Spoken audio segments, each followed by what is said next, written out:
उनकी आवाज ऐसी जादुई है कि जो भी उन्हें सुनता है मंत्रमुग्ध हो जाता है। हम तेरे बिन अब रह नहीं सकते, तेरे बिना क्या। छोटी सी उम्र में ही वो बन गए थे करोड़ों दिलों की आवाज।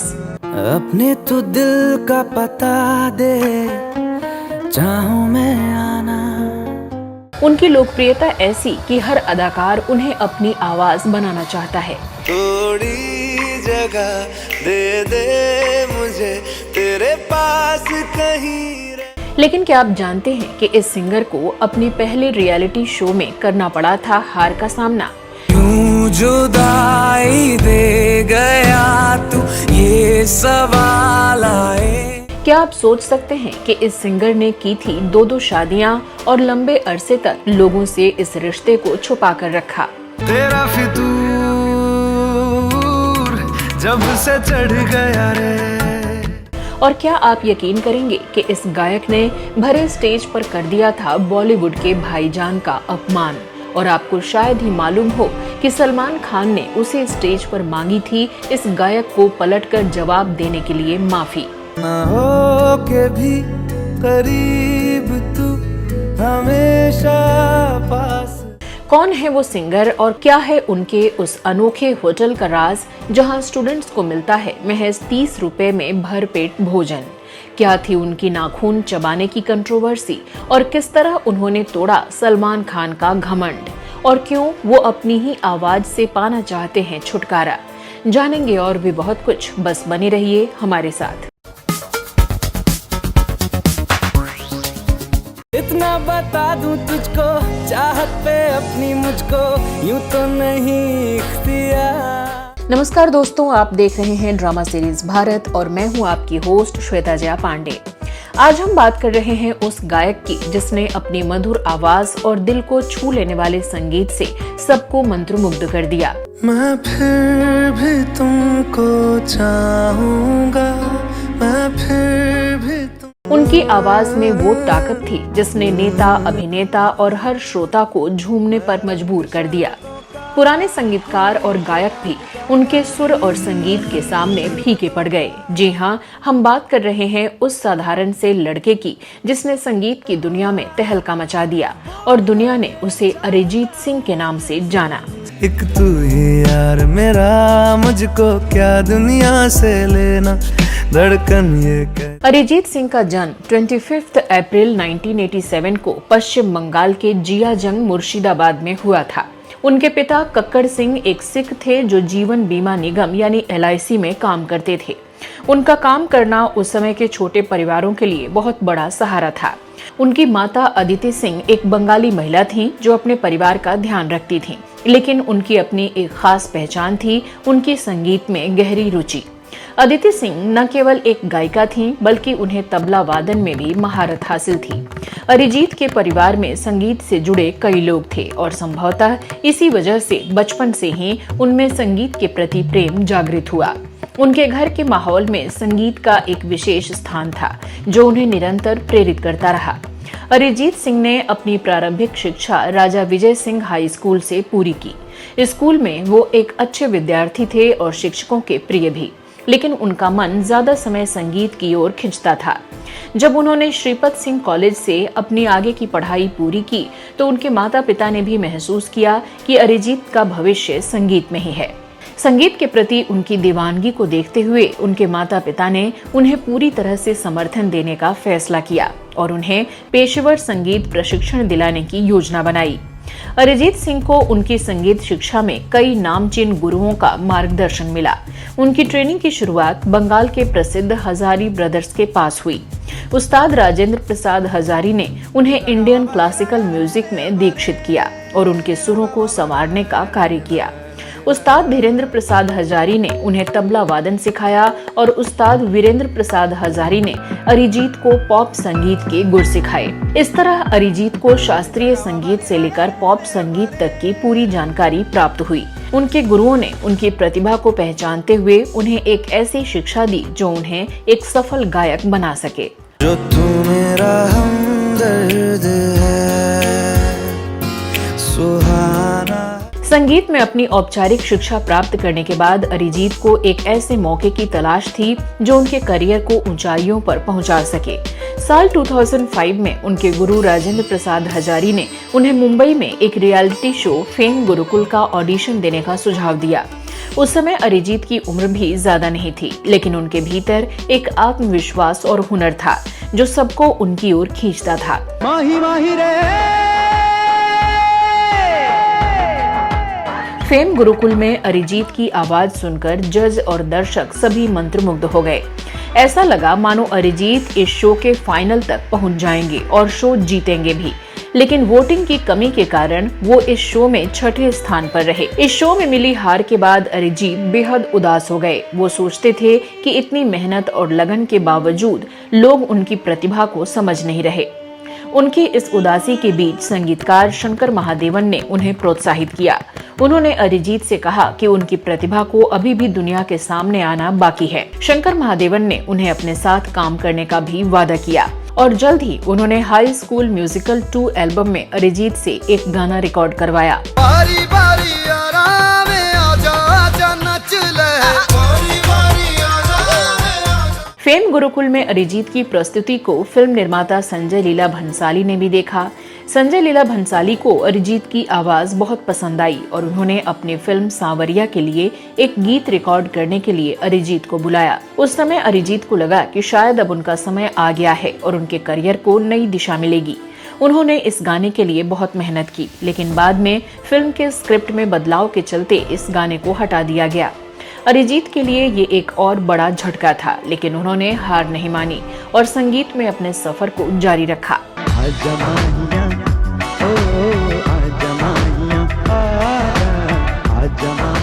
संगीत की दुनिया में अपनी जगह बनाने के लिए अरिजीत को कई कठिनाइयों का सामना करना पड़ा। मुंबई जैसे बड़े शहर में बिना किसी पहचान के संगीतकारों और निर्माताओं से मिलना और उन्हें अपनी आवाज सुनाना बहुत मुश्किल होता है। इसके बाद अरिजीत सिंह को टिप्स कंपनी की तरफ से एक सॉन्ग रिकॉर्ड करने का ऑफर मिला। ये म्यूजिक एल्बम सॉन्ग रिकॉर्ड हुआ, लेकिन किन्हीं पर्सनल कारणों की वजह से इस एल्बम को लॉन्च ही नहीं किया गया। अब अरिजीत सिंह के लिए कठिन समय था, उनकी किस्मत उनका साथ नहीं दे रही थी। इसके बाद उन्होंने एक अन्य रियलिटी शो 10 के 10 ले गए दिल में हिस्सा लिया। इस शो में फेम गुरुकुल और इंडियन आइडल के विजेताओं ने हिस्सा लिया था। इस बार किस्मत ने उनका साथ दिया और अरिजीत सिंह इस म्यूजिकल शो को जीत गए। मेरी होके हमेशा ही रहना, कभी ना कहना अलविदा। और उन्हें एक पॉपुलर एल्बम में गाने का मौका भी मिला, लेकिन इतनी सफलताओं के बावजूद अरिजीत को काम नहीं मिल रहा था। बिना काम धाम के मुंबई जैसे शहर में गुजारा कैसे चले, तो इसके लिए अरिजीत ने कुछ म्यूजिक डायरेक्टर्स के साथ रहकर उनके लिए काम करने का फैसला किया, जिसमें प्रीतम चक्रवर्ती, शंकर एहसान लॉय और विशाल शेखर जैसे दिग्गज म्यूजिक डायरेक्टर्स भी शामिल थे। अरिजीत सिंह इनके लिए काम करते, इनके म्यूजिक एल्बम को बनाने में मदद करते। इस काम से अरिजीत को रहने खाने पीने लायक इनकम हो जाती थी। साल 2010 में संगीतकार प्रीतम को 16 फिल्मों में संगीत देने का काम मिला। काम ज्यादा होने की वजह से उन्होंने सोचा कि क्यों न कुछ गाने अरिजीत से ही रिकॉर्ड करवा लें। प्रीतम का जाने अनजाने में लिया गया ये फैसला अरिजीत सिंह की जिंदगी बदलने वाला था। उन्होंने अरिजीत सिंह से मर्डर 2 फिल्म का एक गाना रिकॉर्ड करवाया और यही गाना इनका बॉलीवुड में डेब्यू सॉन्ग बना। जब जब तेरे पास मैं आया एक सुकून मिला। अरिजीत सिंह का पहला बड़ा ब्रेक तब आया जब उन्हें 2013 की फिल्म आशिकी 2 में गाने का मौका मिला। इस फिल्म में उनका गाना तुम ही हो बहुत बड़ी हिट साबित हुआ। क्योंकि तुम ही हो, अब तुम ही हो जिंदगी। इस गाने ने न केवल उन्हें अपार लोकप्रियता दिलाई, बल्कि संगीत की दुनिया में उनका एक मुकाम भी स्थापित कर दिया।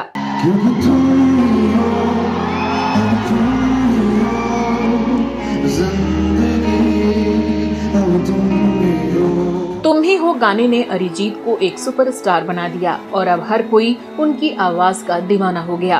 हम तेरे बिन अब रह नहीं सकते। इस गाने के बाद अरिजीत ने एक के बाद एक हिट गाने गाए और वे फिल्म इंडस्ट्री के सबसे चहेते गायकों में से एक बन गए।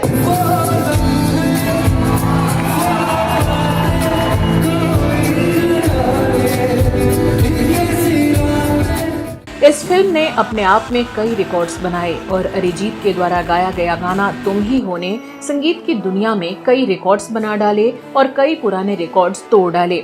इस सॉन्ग के लिए अरिजीत सिंह को फिल्म फेयर अवार्ड में बेस्ट मेल सिंगर का अवार्ड भी मिला। अरिजीत सिंह फॉर तुम ही हो आज।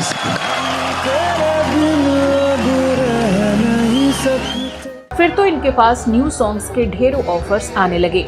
अरिजीत सिंह ने एक से बढ़कर एक सॉन्ग्स भारतीय सिनेमा को दिए।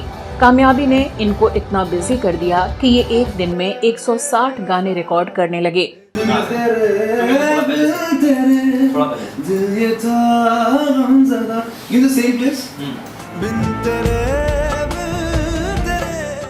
अरिजीत सिंह 2013 से लेकर अभी तक लगभग 7,000 से ज्यादा सॉन्ग्स गा चुके हैं, जिनको क्या युवा क्या उम्र दराज सभी बड़े सुकून के साथ सुनते हैं।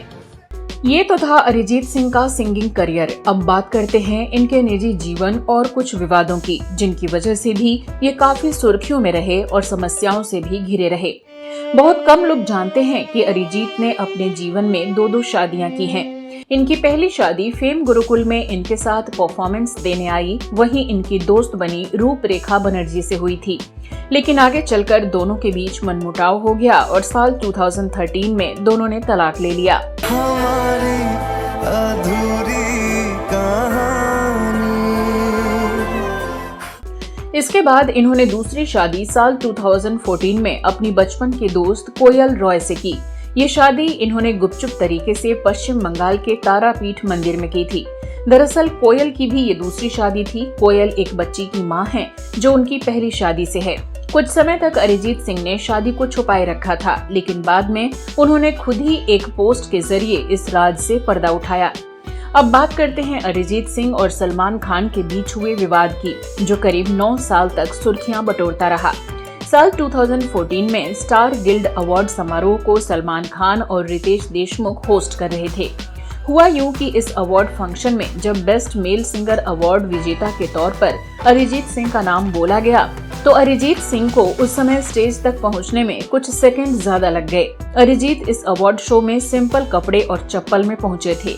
जैसे ही सलमान खान की नजर उनके चप्पलों पर पड़ी तो उन्होंने पूछा, सो रहे थे क्या?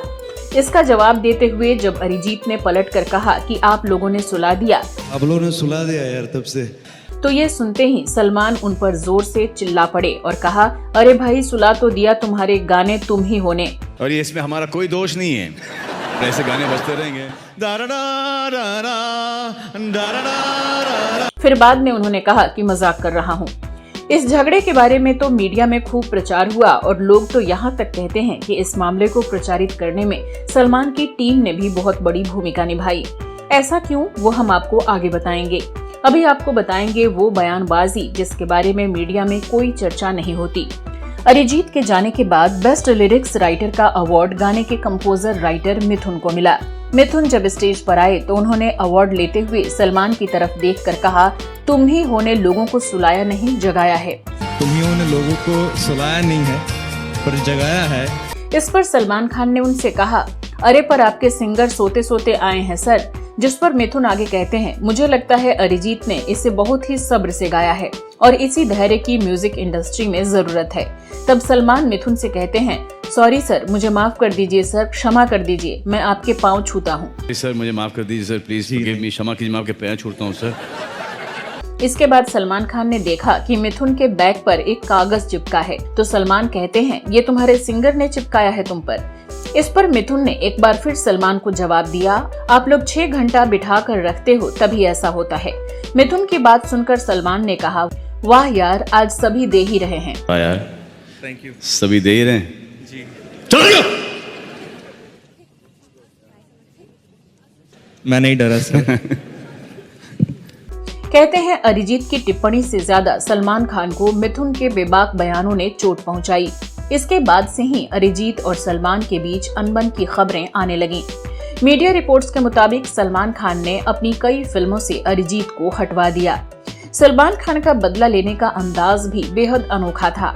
वो म्यूजिक डायरेक्टर से अरिजीत को ऑफर्स भिजवाते, उनसे गाने रिकॉर्ड करवाते और फिर उन्हें किसी और सिंगर से गवाकर उन्हें रिप्लेस कर देते।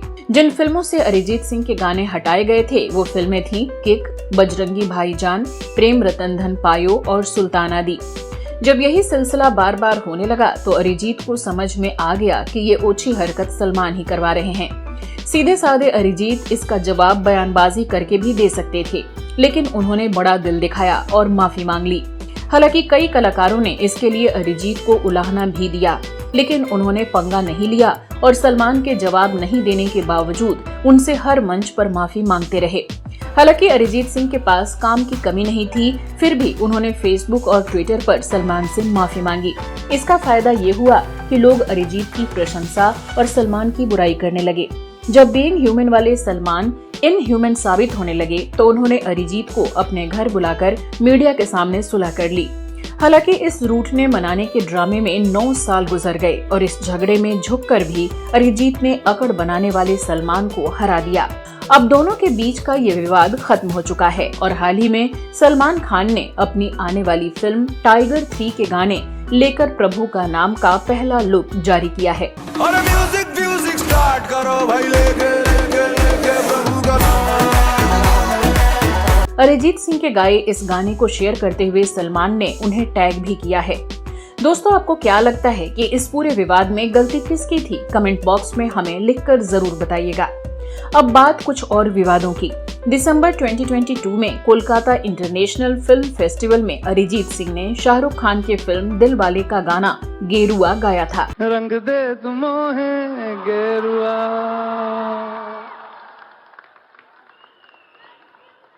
इस फेस्टिवल में सीएम ममता बनर्जी भी मौजूद थीं। इस गाने को गाने के बाद अरिजीत सिंह के कॉन्सर्ट को रद्द कर दिया गया था। इस पर बीजेपी ने आरोप लगाया कि ममता सरकार गेरुआ रंग से डर गई हैं। वहीं ममता सरकार ने कहा था कि सुरक्षा के मद्देनजर कॉन्सर्ट को रद्द किया गया है। उसी दौरान पठान के गाने बेशर्म रंग में भी दीपिका पादुकोण की भगवा बिकनी का मामला गरमाया हुआ था। कई संगठनों ने विरोध में एक्टर्स के पुतले तक फूंक डाले थे। फिर फरवरी 2023 में दोबारा कोलकाता में अरिजीत सिंह का कॉन्सर्ट हुआ, जिसमें उन्होंने 4 घंटे तक प्रस्तुति दी।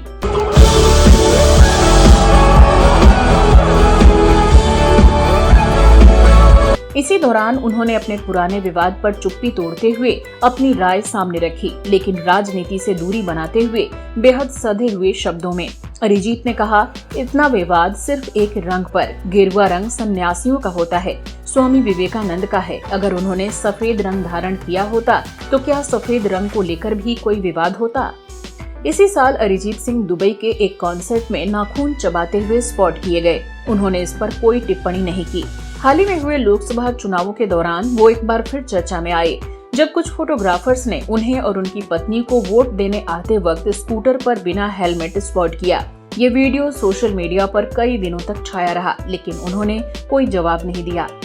अरिजीत ने जब 10 के 10 ले गए दिल शो जीता तो उस जीती धन राशि से अपना एक रिकॉर्डिंग स्टूडियो बनाया, जहां ये अपने सॉन्ग्स को रिकॉर्ड करते और दूसरे फिल्मों के लिए भी काम करते। अरिजीत सिंह ने सबसे पहले तेलुगु फिल्म केडी में अपनी आवाज दी थी। अरिजीत सिंह ने हिंदी, तेलुगु, मराठी, गुजराती भाषाओं में अपनी आवाज दी है। साथ ही एक टीवी सीरियल मधुबाला, एक इश्क, एक जुनून और बंगाली शो दादागिरी में भी अपनी आवाज दी है। इतनी सफलता और चकाचौंध के बाद भी अरिजीत को सिंगिंग से ज्यादा म्यूजिक कंपोज करने में मजा आता है। अरिजीत सिंह कहते हैं कि अगर इंडस्ट्री में कुछ ही सिंगर गाना गाते रहेंगे तो बाकी सिंगर्स को मौका कैसे मिलेगा, इसलिए वो सिंगिंग से ज्यादा म्यूजिक कंपोज करने पर ध्यान देते हैं। अरिजीत सिंह अपनी एक म्यूजिक अकादमी खोलना चाहते हैं। वो लेट नाइट पार्टीज और मीडिया से दूर ही रहते हैं। अरिजीत सोशल मीडिया पर मौजूद हैं, लेकिन वहाँ कम ही एक्टिव हैं। अरिजीत सिंह को संगीत जगत में उनके बेहतरीन योगदान के लिए कई पुरस्कारों से सम्मानित किया गया है। उन्होंने film fair awards, IIFA awards, मिर्ची म्यूजिक अवार्ड्स जैसे बड़े पुरस्कार अपने नाम किए हैं। उनकी गायकी के लिए उन्हें बार बार सराहा गया और उनकी मधुर आवाज ने उन्हें भारतीय संगीत का एक अनमोल सितारा बना दिया। अब तुम भी हो जिंदगी, अब तुम भी हो। अरिजीत सिंह न केवल एक महान गायक हैं, बल्कि एक बहुत ही सरल और विनम्र व्यक्ति भी हैं। अपनी सफलताओं के बावजूद उन्होंने हमेशा जमीन से जुड़े रहना चुना। फिल्मों की चकाचौंध वाली दुनिया से ताल्लुक रखने वाले अरिजीत अपने होम टाउन मुर्शिदाबाद में बेहद साधारण तरीके से जीवन जीते हैं। वो अपने गांव और समाज के लिए भी समय निकालते हैं और समाज सेवा के कार्यों में भी भाग लेते हैं। यहाँ उनके होम डिस्ट्रिक्ट मुर्शिदाबाद के उस होटल का भी जिक्र जरूरी है, जिसे अरिजीत एक तरह से चैरिटी के तौर पर चलाते हैं। मुर्शिदाबाद शहर में चल रहे इस होटल में स्टूडेंट्स को आज भी महज 30 रुपए में थाली भर भोजन मिल जाता है। अरिजीत एक एनजीओ से भी जुड़े हुए हैं। यहाँ ये अपनी कमाई का एक हिस्सा दान करते हैं ताकि गरीब मजबूर लोगों की मदद हो पाए। हालांकि सरल और शर्मीले स्वभाव के अरिजीत सामाजिक कार्यों में बढ़ चढ़कर हिस्सा लेते हैं, लेकिन इसके बारे में बहुत कम बात करते हैं।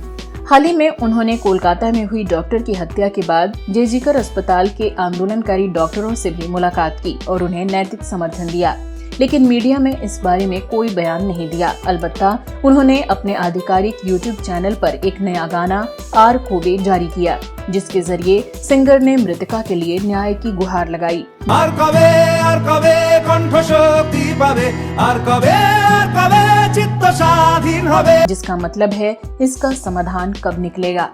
अरिजीत सिंह के संगीत का सफर संघर्षों और सफलता से भरा हुआ है। इनका जीवन हमें ये सिखाता है कि अगर आप अपने लक्ष्य के प्रति दृढ़ निश्चय रखते हैं और कठिनाइयों से घबराते नहीं हैं, तो सफलता आपके कदम चूमती है। हाल ही में उन्होंने देश के 5 शहरों में कॉन्सर्ट करने की घोषणा की है, जिसका उनके फैंस बेसब्री से इंतजार कर रहे हैं। तो ये थी अरिजीत सिंह की जिंदगी की पूरी कहानी। आपको हमारा ये वीडियो कैसा लगा, कमेंट करके जरूर बताइएगा। अगर आप अरिजीत सिंह के बारे में कुछ और अलग जानकारी रखते हैं तो वो भी बताना मत भूलिएगा। फिलहाल मुझे दीजिए इजाजत। नमस्कार।